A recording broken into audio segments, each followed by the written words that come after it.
Welcome to Goosebumps.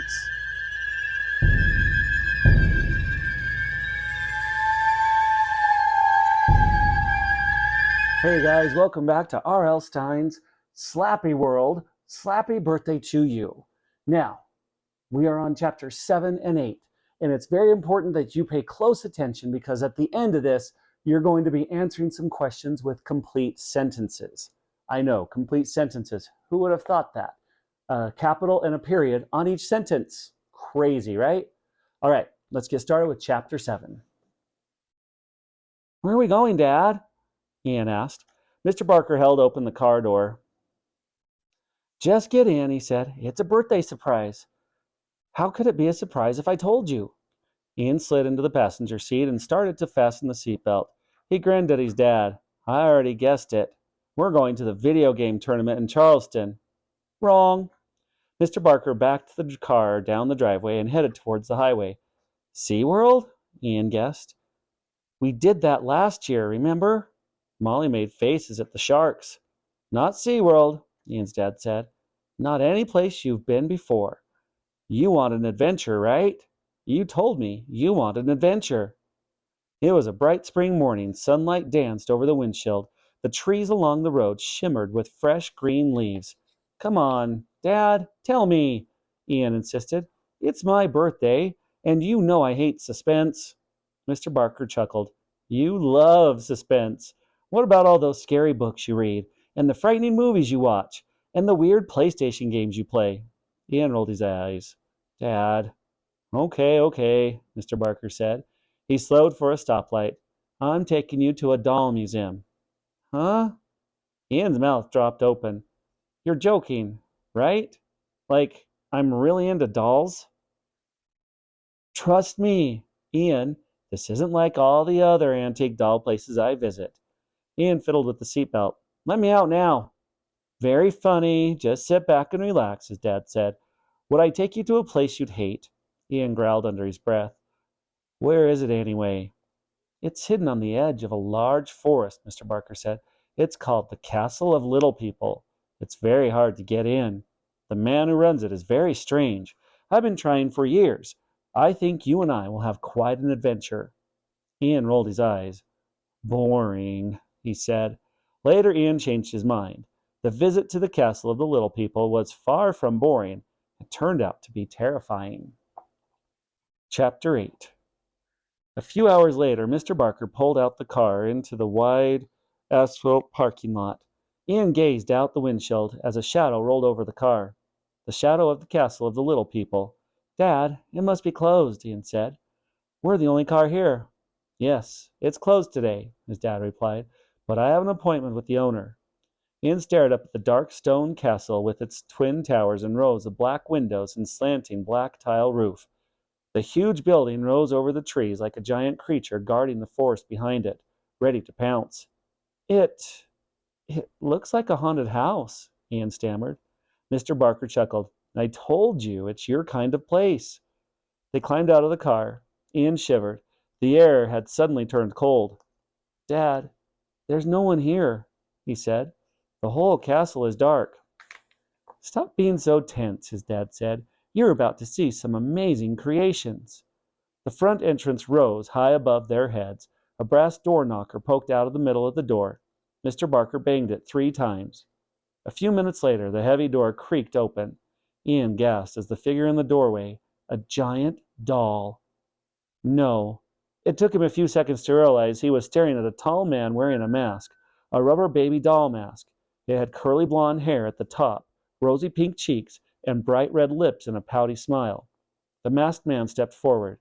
He was dressed in black and had a long black cape draped over his shoulders. Behind the mask, his eyes were silvery gray, like metal, Ian thought. Welcome to my castle, he said in a soft, whispery voice. I am Dr. Klausman. Thank you for seeing us and when the museum is closed, Mr. Barker said. This is my son, Ian. The doll mask nodded up and down. Please come in. And please pardon the mask. I'm afraid my face is unpleasant to look at. Actually, it gives people nightmares. I don't show my face to children. Ian stared hard at the mask. He tried to imagine what Dr. Klausman's face looked like. How ugly could it be? Could it really give nightmares? Or was the castle owner joking, trying to make himself mysterious? Ian and his dad followed the masked man into the large front entryway. It was dimly lit by flickering torches on the wall. 2 hallways led to different directions. Each was guarded by a silvery suit of armor carrying a battle axe. Ian shivered. The air inside the castle was colder than the air outside. He heard a chittering, squeaky sound in the distance. Bats. Dr. Klausman led them to the hallway on the left. All the way down the hall, Ian could see glass display cases on both walls. They were brightly lit and appeared to be filled with dolls. Dolls posed in different scenes. Dolls wearing safari clothes in a jungle scene. Dolls in sailor suits on board a ship. Dolls in ball gowns in a fancy ballroom. The displays glowed, making the hall as bright as day. The dolls stood alone or in groups of 3 or 4, eyes wide and bright smiles. Because of my ugliness, I have surrounded myself with beauty, Dr. Klausman said. He adjusted the baby doll mask over his face as he led them slowly from display to display. I've never seen some of these dolls, Mr. Barker said. They must be very rare, very valuable. I hope you don't come to buy any dolls from me, Dr. Klausman said, his voice muffled behind the mask. These dolls are my family. I cannot sell my family. Ian and I are just happy to see them, Mr. Barker said. They turned the corner. The dolls along this corridor were older. Some of these are 300 years old, Dr. Klausman explained. All in perfect condition, Mr. Barker added. Better than perfect, Dr. Klausman said. I've brought them to life. What does he mean by that? Ian wondered. He stifled a yawn. A bunch of old dolls, big whoop. Dad should have brought Molly here, he thought. 6-year-old Molly had already started her own doll collection. Dr. Klausman stopped. He leaned over Ian, with the silvery eyes peering out from behind the baby doll face. Ian, I can read your mind, he said in a whispery voice. Huh? Ian's heart started to pound. He didn't know what to say. This tall man towering over him, staring at him with those rosy baby face and those weird eyes. How long do we have to stay here? He thought, and then he hoped Dr. Klausman didn't really read his mind. Follow me, Dr. Klausman said, motioning them down another long hall. I have something I know Ian will find fascinating. Their shoes echoed off in the hard marble floors. They passed a large case filled with doll heads. The heads were piled on one another, the eyes all staring through the glass. Mr. Barker stopped to admire them. I recognize some of them, he said.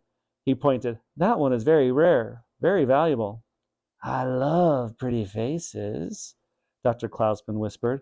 My face is so ugly. My own mother couldn't bear to look at me. But these faces are all lovely to look at. In the distance, Ian heard the shrill, chittering cries again. If Dr. Klausman likes pretty dolls, why does he keep them in this creepy castle? Again, Ian hoped the man couldn't read his thoughts. Dr. Klausman pushed open a heavy wooden door at the end of the hall.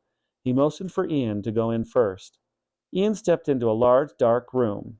The air smelled stale and damp. An enormous ceiling chandelier flashed on. Ian blinked in the bright white light. When his eyes could focus, he saw people sitting very still. Dozens of odd-looking people on armchairs, sitting stiffly, gazing blankly. Ian, what do you think? Ian felt Dr. Klausman's hand on his shoulder, and as his eyes adjusted to the light, the seated figures became clearer. They were ventriloquist dummies, a room full of them, on couches and stuffed into broad armchairs. Dozens more were propped up side by side along the back wall. They appeared to stare at him, wide-eyed, glassy-eyed, painted faces, ugly grins and hair standing up, wild or plastered to the tops of their heads. My ventriloquist doll collection, Dr. Klausman said. Ian, are you impressed? Ian nodded. They're awesome. They're totally freaky. They are my friends, Dr. Klausman said. Would you like to try one? Ian glanced at his dad. Mr. Barker was gazing from dummy to dummy, shaking his head in admiration. Whoa, cool. Can I really try one? Ian said. He followed Dr. Klausman to the armchair in the front row. The doll collector lifted a dummy off the chair. Dummy had black hair painted on its head. Its eyes were dark brown, and it had a dopey grin frozen on its freckled face, and a big front tooth poking out of its mouth.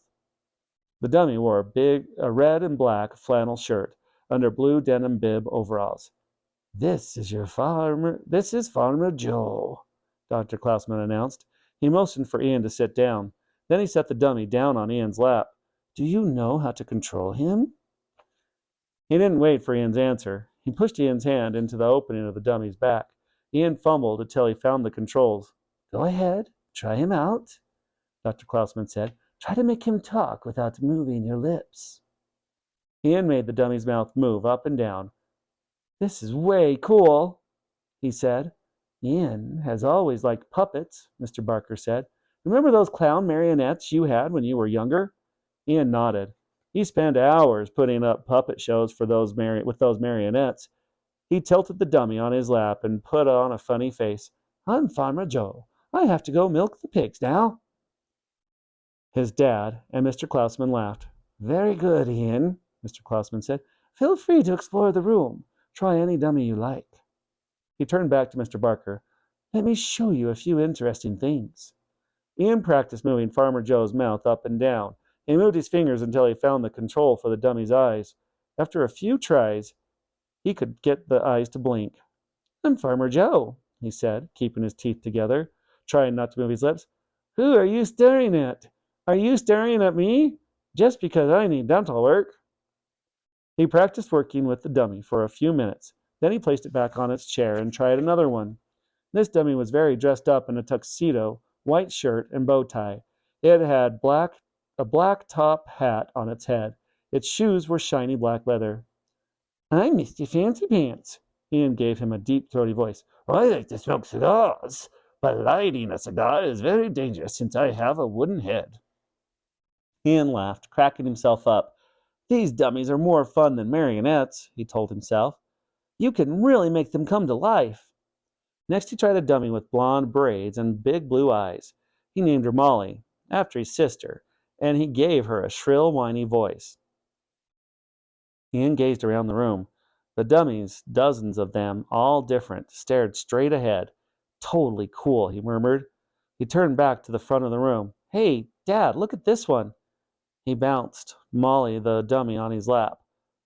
Silence, no reply. Hey, Dad! Ian stood up and looked around the room. Dad, where are you? He set the dummy down and took a few steps towards the door. He suddenly felt tense. His throat tightened. His hands were cold. Dad, did you leave? You didn't say you were leaving. Dad! He knew he shouldn't be afraid, but he couldn't help it. The dummies had been fun to try, but he didn't really want to be left alone in this room with so many of them. Dad! Hey, Dad! He called, his voice trembling. He took a few more steps towards the door. Then he sensed something moving. He turned back in time to see the dummies move their heads. All of them, all around the room. The dummies all tilted back their heads, opened their mouths, and began to laugh. And that's going to do it for chapters 7 and 8. All right, you have your activities to do. Now remember, if you don't know the answer, do not write, I don't know. Go back and rewatch. It's there. Trust me. The answers are in the video. All right, guys, have a great rest of your day. We'll see you next time for chapter 9.